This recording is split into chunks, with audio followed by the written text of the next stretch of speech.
Bom, prosseguindo no estudo de história da igreja, estamos falando aqui sobre Apolinário de Hierápolis,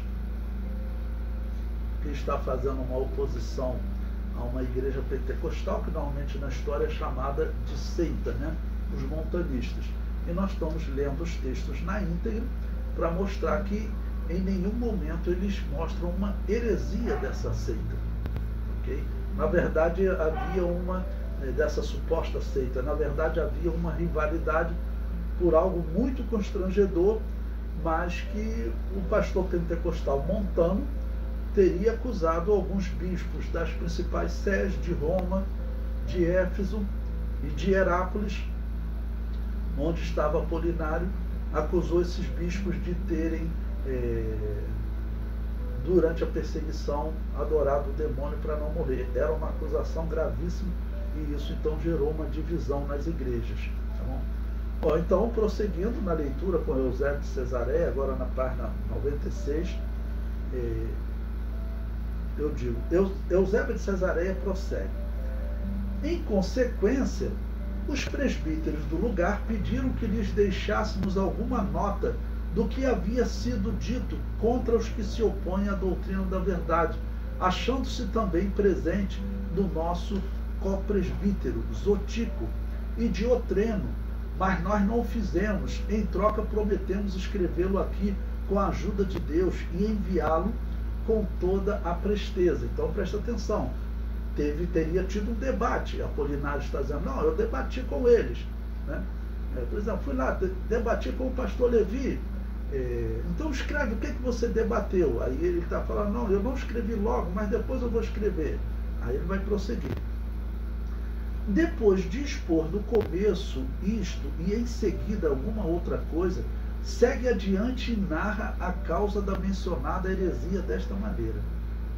Agora bem, sua conduta e sua recente ruptura herética a respeito da igreja tiveram como causa o que segue. Disse que em Miciá, na Frígia, existe uma aldeia chamada Ardabã.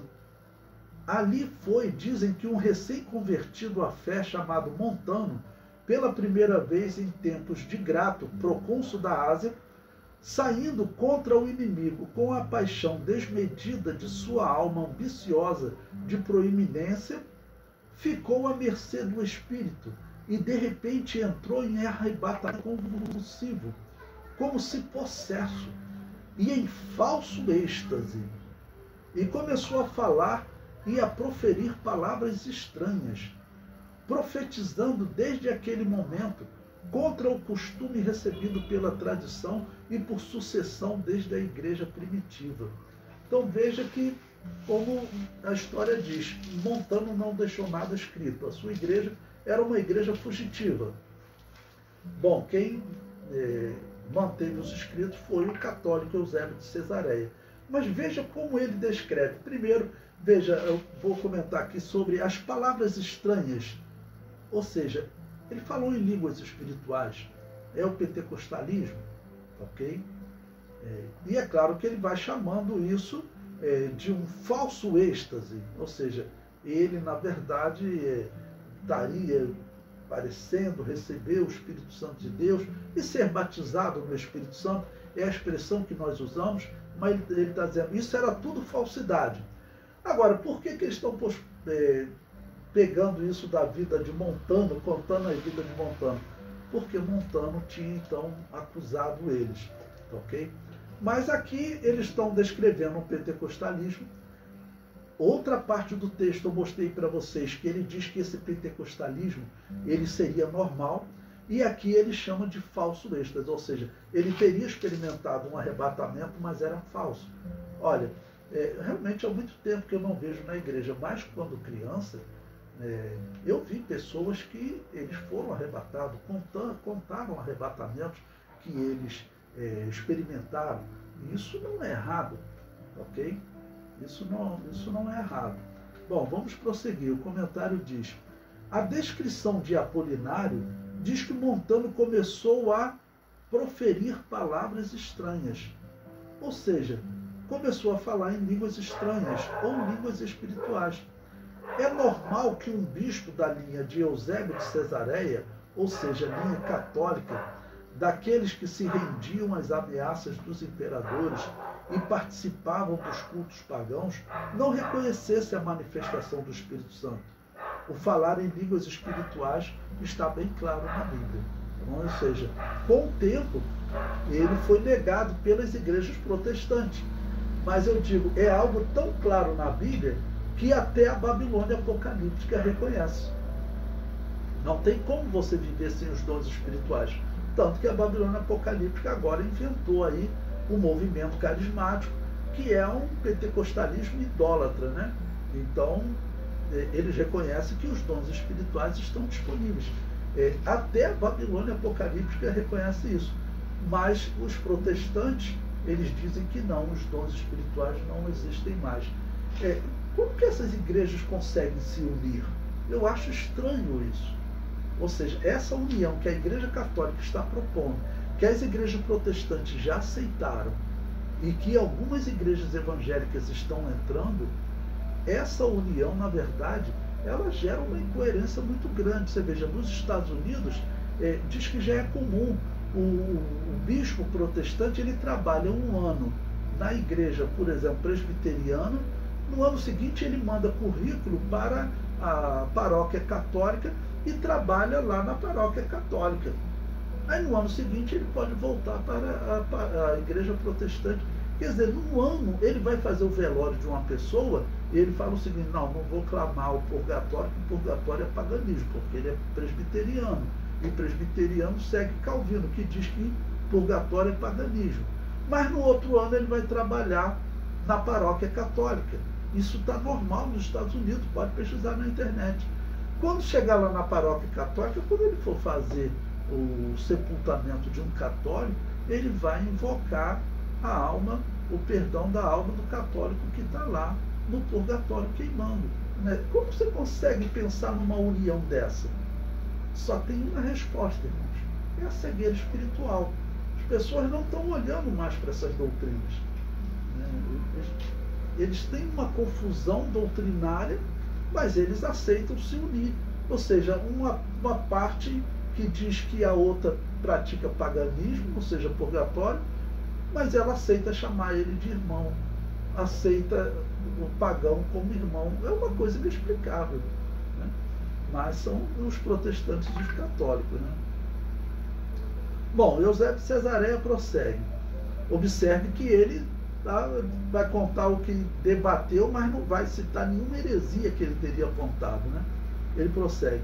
Dentre os que naquela ocasião escutaram essas expressões bastardas, uns ofendidos com ele como energúmeno, endemoniado, embebido do espírito do erro e perturbador das multidões, repreendiam-no e tentavam impedi-lo de falar, lembrando-se da explicação e advertência do Senhor sobre estar em guarda e alerta contra a aparição de falsos profetas. Os outros, em troca, como que excitados por um Espírito Santo e um carisma profético, e não menos inchados de orgulho e esquecidos da explicação do Senhor, fascinados e extraviados pelo Espírito insano, sedutor e desencaminhador do povo, provocavam-no para que não permanecesse mais em silêncio. Observe, ele critica, ele cita uma série de coisas. As outras pessoas que também falariam em línguas espirituais, aqui o carisma profético, pessoas que estavam excitados, né, pelo Espírito Santo, pela manifestação do Espírito Santo, pessoas buscando avivamento. É isso que ele está dizendo. Mas como ele descreve? Ele chama de energúmeno. Energúmeno significa possesso pelo demônio. Tá bom? Aí conclui, endemoniado, embebido do Espírito. Ou seja, você acusar alguém de endemoniado, é até difícil você provar endemoniado, mas se é uma heresia, se é uma seita, mostra uma heresia dessa igreja.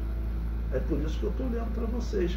Então ele cita aqui como história que, bom, nosso irmão Montano, então, ele acabou vivendo numa igreja fugitiva e não deixou escritos, mas eles deixaram aqui história aqui, nessa igreja também acontecia que as pessoas iam lá criticar e tinha um avivamento e outras pessoas começaram, né, então, a praticar o carisma profético ou falar essas palavras estranhas, como ele disse, né, que Montano falava. O comentário prossegue. Apolinário prossegue acusando Montano de ter usado pelo menos o Espírito Santo e um carisma profético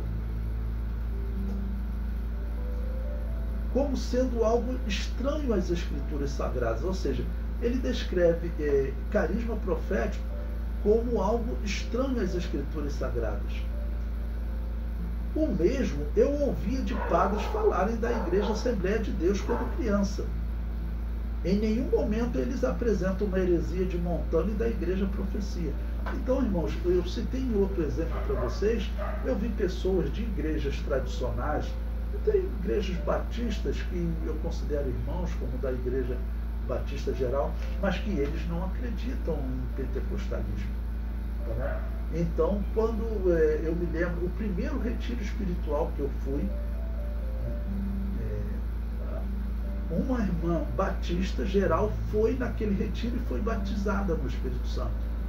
Eu conheço a história de muitos batistas que eles experimentaram o batismo no Espírito Santo em retiros espirituais. E isso nós conhecemos na história dos anabatistas, principalmente nos últimos 300, 400 anos, que os retiros espirituais eram muito comuns. Então, essa irmã batista, que ela foi batizada lá no retiro espiritual, ela foi criticada lá na igreja dela, ela foi colocada para fora da igreja dela. Infelizmente, isso acontecia. E, claro, nós acolhemos ela na igreja. Então, esse tipo de crítica, eu via na década de 80, quando eu era jovem na igreja, eu via esse tipo de crítica. Esse tipo de crítica, ela não tem valor, porque ela vai contra as Escrituras, que deixa bem claro o pentecostalismo. Bom, Eusébio de Cesareia prossegue. Com certa habilidade, ou melhor, com tais métodos fraudulentos, quais métodos fraudulentos? Ele não cita uma heresia, né? Ou seja, ele tinha que escrever algo contra essa igreja, mas vai falando, tais métodos fraudulentos, o diabo maquinou a perdição dos desobedientes, e honrado por eles contra todo merecimento, excitou e inflamou ainda suas mentes adormecidas, já distantes da fé verdadeira. Mente adormecida, distante da fé verdadeira. E assim suscitou outras duas mulheres quaisquer, e encheu-as com seu espírito bastardo, de maneira que também elas começaram a falar delirando, ou seja, está contando aqui como as irmãs começaram a profetizar. Começaram a falar delirando, inoportunamente e de modo estranho, como mencionado antes. O Espírito proclamava bem-aventurados aos que se alegravam e vangloriavam dele, e os enchia com a grandeza de suas promessas. Ele está dizendo o que eles falavam na profecia, tá bom? Que o Espírito Santo, ele bota Espírito com letra minúscula, né? Mas quando esse Espírito falava, eles falavam, nós veremos na primeira pessoa, ok? Eu sou o Senhor, nós vimos também nos capítulos anteriores. Então ele diz que os cristãos que estavam vivendo aquele avivamento, eles eram bem-aventurados. É o que ele está dizendo que a profecia falava. E prossegue. Às vezes, no entanto, por motivos aceitáveis e verossímeis, condenavam-os publicamente, a fim de parecer também ele capaz de argumentar. Mas, contudo, poucos eram os frígios enganados. O orgulhoso espírito ensinavam também a blasfemar contra a Igreja Católica inteira, que se estende sob o céu, porque o espírito pseudo-profético não tinha conseguido louvor nem entrada nela. Aqui, quando ele está falando de Igreja Católica, ele não está falando dessa instituição ainda organizada por Constantino, falando, né, de Apolinário. Ok? A noção de Igreja Católica vai surgir depois. Mas ele está falando o seguinte, olha, essas igrejas, ela tem problema com diversas igrejas. e diz que também na região da Gália, né, eles tinham problema com igrejas lá. E talvez, eu tenho que colocar apenas como talvez o motivo fosse o mesmo que ele tinha aqui com os bispos de Roma. Porque a história diz que em toda a região do Império Romano, quando havia perseguição, ocorria sempre de capturava 500 cristãos. Ali eles encontravam algum que ele acabava aceitando cultuar o demônio para não morrer. Então talvez fosse essa a razão da divisão. E a história comprova, em todo o Império Romano haviam duas igrejas, tá, separadas. Uma que seguia essa linha de Montano, pentecostal. Olha que bom. Olha, eu não vejo nenhuma heresia em Montano, ok? Mas principalmente os testemunhos deixam claro que o pentecostalismo era comum nesse período. Depois vai surgir a Igreja Católica Romana, e a Igreja Católica vai imediatamente determinar a morte das igrejas que não batizavam recém-nascido. Isso vai ser em 411, com Agostinho de Hipona, o homem que acreditava em purgatório, deve ter ido num cemitério, cultuar o demônio, voltou, conseguiu essa lei em 411 para matar o exército romano, agora com a direção da Igreja Católica, matar as igrejas que não batizavam recém-nascido. Essa história é fácil de provar, tá bom? Só vai acreditar que a igreja de Agostinho de Hipona e de Eusébio de Cesareia era a verdadeira igreja de Jesus quem quiser se iludir. O comentário prossegue. Apolinário apresenta profecias de Montano que chamava de bem-aventurados os que se alegravam com ele e profetizava promessas aos seguidores, mas também os exortava publicamente. É interessante observar que não há nenhuma citação de heresia, apenas uma crítica ao uso dos dons espirituais. Ou seja, ele vai descrever um debate que ele teve. Apolinário diz, olha, não, eu tive um debate com eles. Aí vai descrever o debate. O que foi discutido nesse debate? Ou seja, eles simplesmente não falam nada. O texto prossegue. Apolinário afirma que a igreja da qual ele fazia parte expulsou todos os membros que concordavam com a doutrina da Igreja Nova Profecia. Veja, efetivamente os fiéis da Ásia haviam se reunido para isto muitas vezes e em muitos lugares da Ásia. E depois de examinar as recentes doutrinas, declararam-nas profanas e as rechaçaram como heresia. Desta maneira, aqueles foram expulsos da igreja e separados da comunhão. Ou seja, ele está falando que havia essa divisão. Então, quem acreditava nos dons espirituais, essas pessoas saíam dessa igreja que não acreditava nos dons espirituais. E essa igreja dos dons espirituais tinha então esse conflito, porque Montano falava isso desses outros bispos, né? O comentário prossegue. É sempre difícil interpretar as doutrinas da Igreja Nova Profecia, porque não temos nenhum dos seus escritos. Mas quando vejo bispos de grandes igrejas criticando essa profecia, né, e sabendo do que a história conta sobre eles, né, então eu prefiro acreditar em Montano, ok? Bom, Apolinário prossegue reclamando que membros da Igreja Nova Profecia os chamavam de mata-profeta.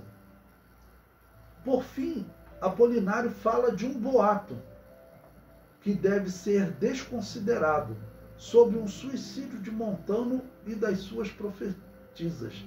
Veja o que ele diz. Eu quis até colocar aqui, né, vamos dizer, um texto de crítica, mas ele mesmo fala que é boato. Então veja as coisas que se inventavam dessa igreja, né? Bom, Apolinário prossegue. É a isto que se refere no início, logo continua, através de todo o livro, a refutação do erro montanista. Eles não mostraram nenhum erro. Nós estamos lendo todo o texto. E no segundo livro diz que sobre o fim das pessoas citadas, o que segue. Pois bem, posto que nos chamam mata-profetas, porque não aceitamos seus profetas charlatãs, dizem efetivamente que esses são os que o Senhor havia prometido enviar a seu povo, que ante Deus nos respondam. Dos que começam a falar, profetizar como, a partir de Montano e das mulheres, há algum amigo a quem os judeus tenham perseguido ou alguém que os criminosos tenham assassinado? Nenhum. Ele está dizendo que, na verdade, não existe perseguição lá. Nem sequer algum deles foi preso e crucificado por causa do nome. Também não desde logo.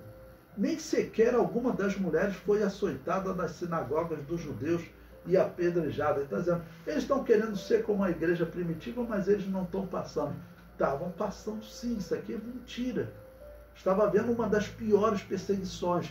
Esse período da peste foi uma das piores perseguições, que às vezes até o povo pegava, descobria um cristão e surrava, né, aquele cristão. O comentário prossegue, de Apolinário. Nem em parte alguma, em absoluto. Por outro lado, disse que Montano e Maximila findaram com outro gênero de morte. Efetivamente, é corrente que entre estes, por influência do espírito perturbador da mente, que movia tanto um quanto a outro, enforcaram-se, ainda que não ao mesmo tempo, e que ao tempo da morte de ambos correu forte boato de que haviam terminado e morrido da mesma maneira que Judas o traidor. Ou seja, isso é um boato. Ou seja, eu coloquei aqui porque você pode ouvir, né, como eu já vi protestantes escrevendo, dizendo, ó, vocês são herdeiros de uma seita pentecostal que os líderes cometeram até suicídio. Isso é mentira, isso foi um boato que até o próprio Apolinário, nós estamos vendo que Apolinário e outros estão sofrendo uma acusação gravíssima, mas mesmo assim ele não afirma isso, ele coloca isso como um boato. Bom, o Apolinário prossegue, estamos agora na página 100, né? Ele diz, como também é rumor insistente que aquele inefável Teodoro, o primeiro intendente, por assim dizer, de sua pretendida profecia, achando-se um dia como que elevado e alçado aos céus, entrou em êxtase e entregou-se por completo ao espírito do engano. E então, lançado com força, acabou desastrosamente. Ao menos dizem que foi assim, ou seja, outro boato.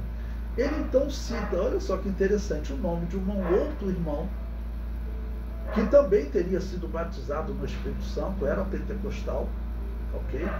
Já que ele diz que ele entregou-se ao êxtase, né? Entrou em êxtase, essa seria uma forma dele descrever que ele foi batizado no Espírito Santo. Não? E prossegue. No entanto, querido, não tendo visto nós mesmos, pensamos que nada sabemos a respeito, porque talvez tenha ocorrido assim, mas talvez não tenham morrido assim, nem Montano, nem Teodoro, nem a citada mulher. Então, quando dizem que eles teriam cometido suicídio, nem Apolinário, que tinha essa rivalidade com eles, citou isso, né? Bom, o comentário prossegue.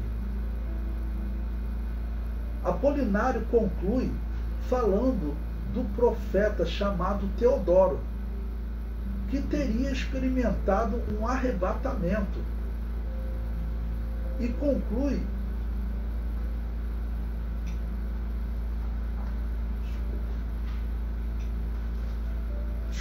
Apolinário conclui falando do profeta chamado Teodoro, que teria experimentado um arrebatamento, e conclui afirmando que ninguém sabe ao certo como Montano morreu. Então, essa é uma descrição interessante. O homem que teria sido batizado no Espírito Santo e experimentado um arrebatamento.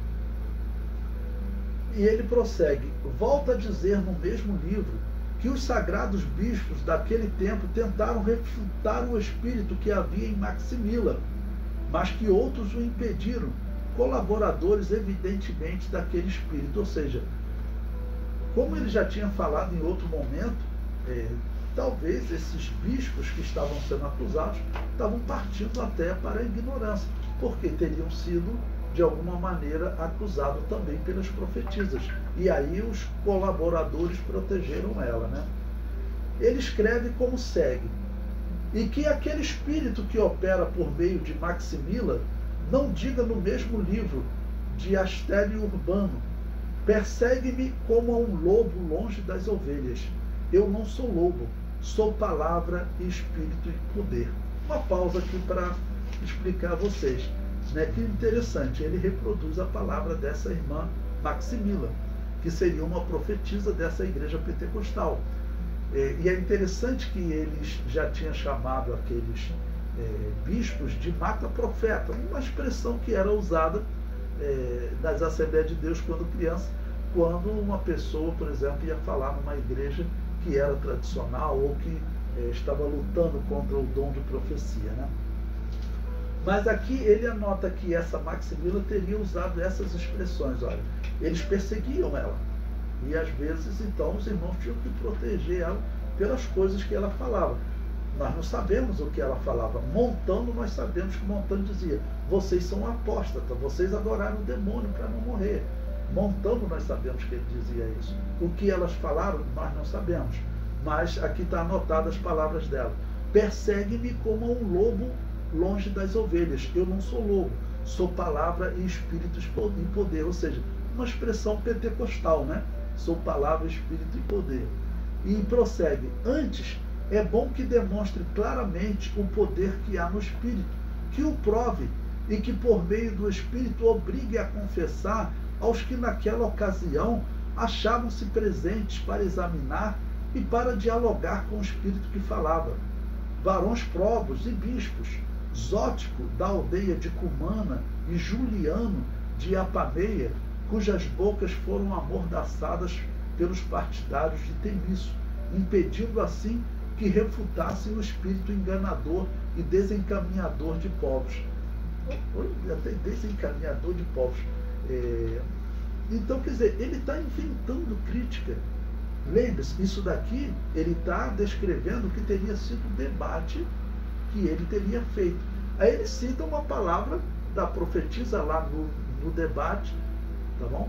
Do que ela falou: persegue-me como um lobo longe das ovelhas. Eu não sou lobo, sou palavra, espírito e poder. Ele cita essa expressão que ela teria usado durante o debate. A irmã teve que ser protegida, né? Porque pelo jeito eles queriam partir para cima da irmã. Como eu disse, não sei mais o que a irmã falou, se ela reproduziu o que Montando falou: olha, vocês são apóstatas. Era um momento muito difícil, né? Infelizmente que a igreja estava participando. Bom, o comentário prossegue. A profetisa Maximila afirmava estar sendo perseguida como um lobo longe das ovelhas, e dizia: eu não sou lobo, sou palavra, espírito e poder. Uma típica expressão pentecostal. E ele prossegue: novamente no mesmo livro, quando dizem algumas outras coisas refutando as falsas profecias de Maximila, indicam o tempo em que escreveu isto e menciona os vaticínios dela, nos quais predizia que haveria guerras e revoluções. A falsidade de tudo isso se revela quando escreve. E como não se evidenciou também esta mentira? Porque já são transcorridos mais de 13 anos até hoje, desde que aquela mulher escreveu, e no mundo não tem havido guerra, nem parcial nem geral, mas que até para os cristãos a paz tem sido mais permanente, por misericórdia divina. Mentira! Você pode pegar, esse livro foi escrito no ano 180 da era cristã. Esse foi o último ano da morte de Marco Aurélio, um homem que a guerra foi uma marca do governo dele. Tanto que nós veremos o filho dele que substitui, que é Cômodos, é até o mesmo nome no filme, né? Ele resolve acabar com a guerra. Os historiadores comentam muito sobre isso. O pai dele estava em guerra na Alemanha, estava perto de conquistar os bárbaros da Alemanha, e Cômodo vai dizer: não, agora que meu pai morreu, eu não quero conquistar mais nada, eu quero voltar para Roma, viver com os gladiadores, me divertir lá. Ele acaba com a guerra. Isso é um marco da história. ano 180 da era cristã, tá ok? E desde o ano 166, tá bom? Ou seja, por 14 anos, foi marcado por guerras. Então, a profecia da irmã, na verdade, se cumpriu. Porque Marco Aurélio, você pode estudar a história do imperador Marco Aurélio. Você vai ver que esse imperador, o governo dele foi marcado por guerra. Ele foi considerado um grande conquistador. Depois dele, virá Constantino. Então, Marco Aurélio, ele é um homem de destaque pelas suas guerras, pelas suas conquistas. Então, Apolinário está escrevendo no ano 180, dizendo que Maximila profetizou que viriam guerras, e ele está dizendo, não, nada disso aconteceu, estamos em paz. Você pode pesquisar na internet, você vai encontrar que esse não foi um período de paz, foi um período de muita guerra e um período também de peste, de muito sofrimento, ok? O comentário prossegue.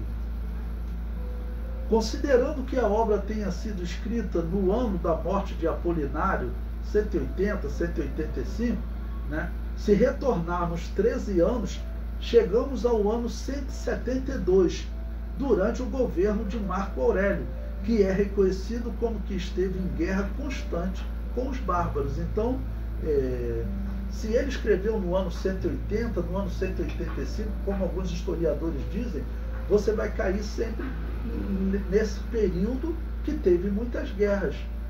Então a profecia se cumpriu, ok? E todo esse período, até o ano 180, é um período de guerra. E no ano 180 é que vai acabar as guerras, porque como ele decide acabar. Bom, Eusébio de Cesareia prossegue. Isto tomamos do livro segundo, mas também do terceiro citaremos algumas frases breves, pelas quais diz contra os que já se jactavam de que entre eles houvesse mais mártires. Então ele está dizendo o seguinte, olha, os membros da Igreja Nova Profecia, eles dizem que, olha, entre nós temos mártires, ou então nós temos confessores, pessoas que foram presas, mas não negaram, não aceitaram adorar o demônio. E ele está dizendo, eu vou refutar isso. O primeiro texto você viu, o debate, ele não apresentou uma questão, ele só chamou eles de serpentes venenosas, criticou eles de serem falsos profetas, mas não citou um tema que foi debatido, que seria uma heresia de Montano. Tá bom? Pois bem, então ele prossegue com a crítica. Agora bem, quando os refutamos com todo o dito e veem-se apurados, tentam refugiar-se nos mártires, dizendo que tem muitos mártires e que isto é uma garantia fidedigna do poder do Espírito que eles chamam profético. Mas isto, ao que parece, é de tudo o menos verdadeiro. Irmãos, olha que interessante. Nós estamos vivendo um período, ano 180, até desde o ano 160, a história diz que existiam duas igrejas no Império Romano. Uma igreja que é essa igreja que vai ser a linha de Eusébio de Cesareia e da Igreja Católica. E a outra igreja que era uma igreja que fugia para as montanhas, estava sendo perseguida, uma igreja pobre, não deixou escrito. Mas o adversário deles, então, deixou escrito. Primeiro, que entre eles haviam mais mártires. Mas é claro, você pegar uma pessoa que acredita nos dons espirituais e você pegar uma pessoa que ela não acredita nos dons espirituais, você é antiético aqui, você pega um presbiteriano, ele diz que os dons espirituais não estão mais disponíveis para a igreja. Isso é um erro grave. Eu não posso acreditar que o Espírito Santo vai conceder a essa pessoa o dom da palavra da ciência, o dom da palavra da sabedoria. Ele vai ter um conhecimento técnico, mas o dom ele não terá. Ele não acredita no dom. Então, como é que ele vai receber esse dom? Não faz sentido eu acreditar que ele vai receber esse dom. Ele não acredita nesse dom. Tá bom? Então, não tem como. Uma pessoa que não acredita nesse dom e agora critica essa igreja, é claro que a igreja que acredita nos dons espirituais, ela vai resistir mais no dia da perseguição. Não vai resistir. Então, por isso, ele deixa esse testemunho que entre os pentecostais da época haviam mais mártires, ou seja, pessoas que quando eram capturados chegavam lá, confessavam Jesus, pregavam para aquelas pessoas, né, e não negavam a fé. Eu acredito que uma igreja que tem os dons espirituais, que acredita nos dons espirituais, essa consegue resistir na hora da morte. Pessoa que não acredita nos dons espirituais, irmãos, como é que o Espírito Santo de Deus vai agir nela? Isso é incredulidade. Os protestantes são incrédulos. Eles têm que ser classificados assim. Nós não podemos chamar de cristão alguém que diz que os dons espirituais não estão mais disponíveis para a igreja. Esse homem, o princípio dele já é a incredulidade. O comentário prossegue. Este ponto deixa claro o erro de Eusébio de Cesareia e Apolinário, pois muitos mártires surgiram da Igreja Nova Profecia, tais como Perpétua e Felicidade, as quais serão analisadas mais à frente. Nós veremos essas irmãs, elas são da Igreja Nova Profecia também. A Igreja Católica celebra elas também como santas, bota elas como sendo de linha católica romana. Não, elas eram da linha da Igreja Nova Profecia. Vocês vão ver que Perpétua, ela era mãe de uma criança recém-nascida. O pai dela fala: minha filha, nega Jesus, vá adorar o demônio para você poder criar seu filho, ele vai morrer de fome. A irmã falou: Jesus vai cuidar dessa criança. E